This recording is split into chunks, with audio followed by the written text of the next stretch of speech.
Siapa sangka, makhluk kecil bersayap ini bisa membuat petani rugi jutaan dolar. Setiap tahun, mereka datang dalam kawanan, lebih banyak dari populasi manusia di Amerika. Tapi ini bukan cerita film horor. Ini kenyataan, bro. Red-winged blackbird, European starling, dan beberapa jenis burung lainnya.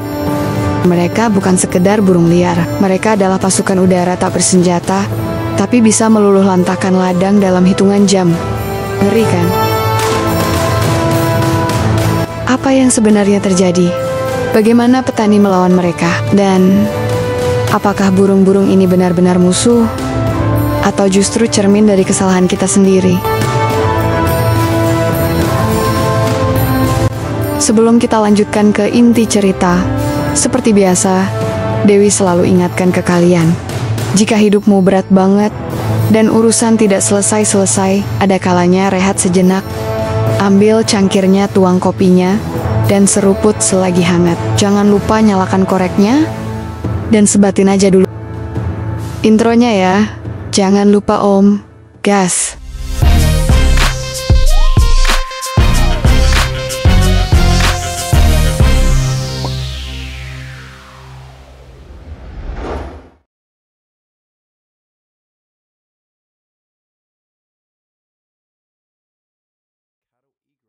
Ketika 400 juta burung liar menyerbu ladang, inilah perang sunyi petani Amerika.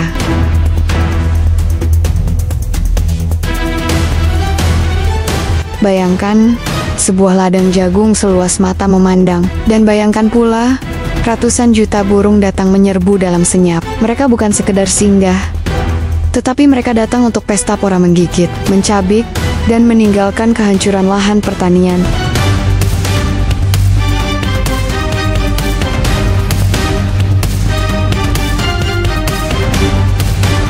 Inilah red-winged blackbird, si kecil bersayap merah api, dan European starling, si pendatang Eropa yang jadi pengacau ulung. Dua spesies burung inilah yang kini jadi mimpi buruk bagi petani di Amerika Serikat.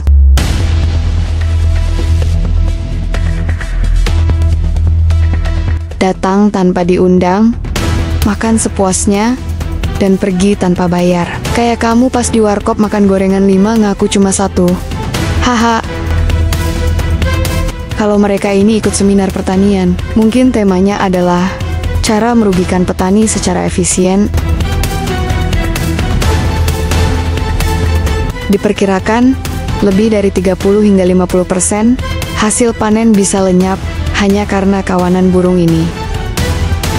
Mereka menyerang ladang jagung, gandum, bunga matahari, semua yang manis dan berkalori tinggi adalah sasaran empuk buat burung-burung tersebut.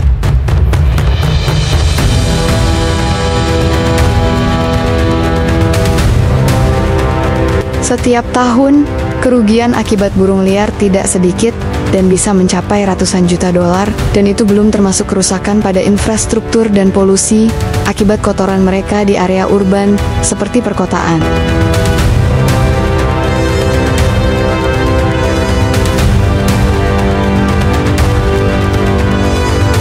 Lalu bagaimana cara para petani bertahan di sana? Dari teknologi canggih seperti laser pengusir burung, sampai metode klasik seperti orang-orangan sawah. Ada juga yang memakai meriam udara, bukan buat unjuk gigi, tapi buat ngagetin burung, biar lari dari medan ladang pertanian. Sepertinya serius banget ya, ulah burung di Amerika Serikat. Dengan metode tersebut, burungnya sih kabur, tapi tetangganya juga ikutan lompat, karena ikutan kaget juga bro. Hahaha.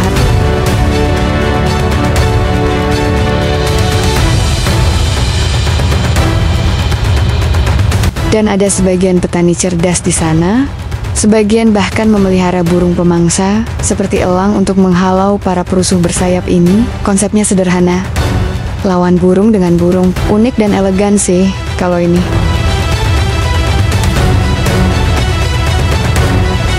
Sayangnya, tidak semua burung predator yang dipelihara bisa diajak kerjasama. Terkadang mereka malah mampir ke kandang ayam dan ikut pesta juga. Lah, gimana sih Kang Elang? Bukan bantuin malah mainan sendiri. Ini mah namanya lari dari tanggung jawab. Haha.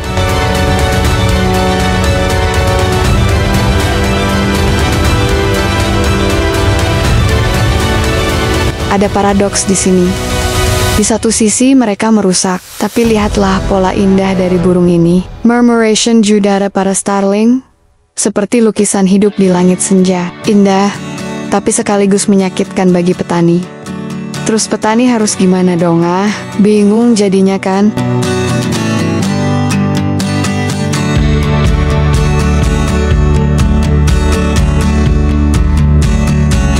Lalu, kenapa burung-burung nan cantik seperti saya ini begitu agresif? Tapi Dewi nggak agresif om. Saking lucunya, Jawabannya sederhana. Karena kita memberi mereka alasan. Lahan pertanian yang luas, monoculture, dan hasil panen yang berlimpah adalah undangan pesta terbesar bagi burung liar yang ada di sana.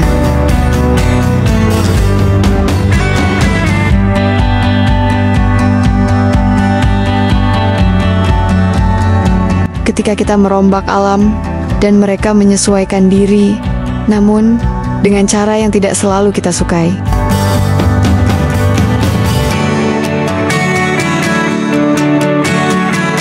Bagi para petani di sana, ini mungkin bukan sekedar kerugian ekonomi, tapi pertarungan hidup. Mereka dituntut untuk terus berinovasi, menyesuaikan strategi dari musim ke musim, melawan pasukan yang tidak pernah tidur.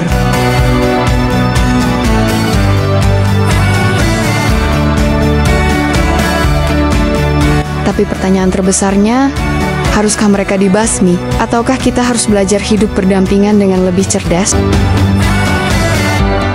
European starling memang invasif, tapi mereka juga bagian dari sistem ekologi baru yang suka atau tidak suka kita ciptakan bersama.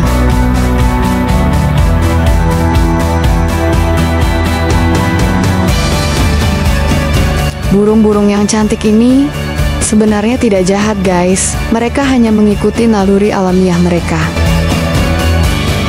Tapi di balik sayap-sayap kecil mereka yang anggun, ada pelajaran besar tentang ketidakseimbangan, tentang keberanian petani, dan tentang betapa rumitnya hidup berdampingan dengan alam antara burung dan para petani.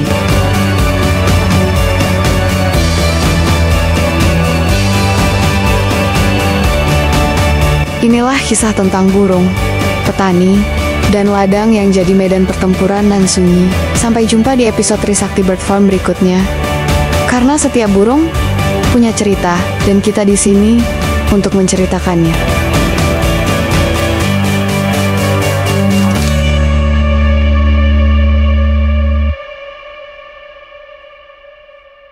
Dalam setiap kepakan sayap sang burung, selalu membawa cerita.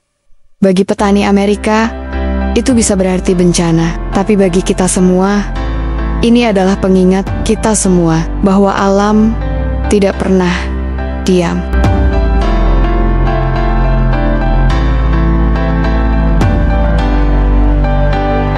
Burung-burung yang cantik seperti aku ini tidak datang tanpa sebab.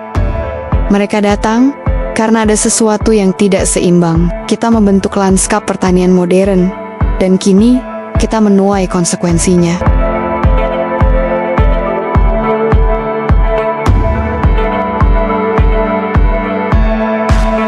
Mungkin solusinya bukan membasmi tapi memahami, bukan melawan, tapi beradaptasi. Karena dalam dunia yang terus berubah, hanya yang mampu berkompromi dengan alam yang bisa bertahan.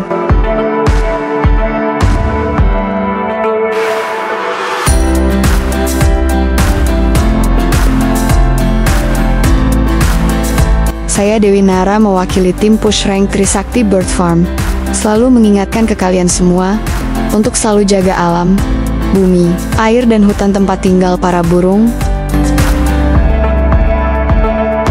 Sampai jumpa di Trisakti Bird Farm episode selanjutnya, di mana di setiap kepakan sayap burung akan selalu punya cerita, entah itu manis atau pahit. Sampai jumpa lagi di episode selanjutnya tentang dunia burung.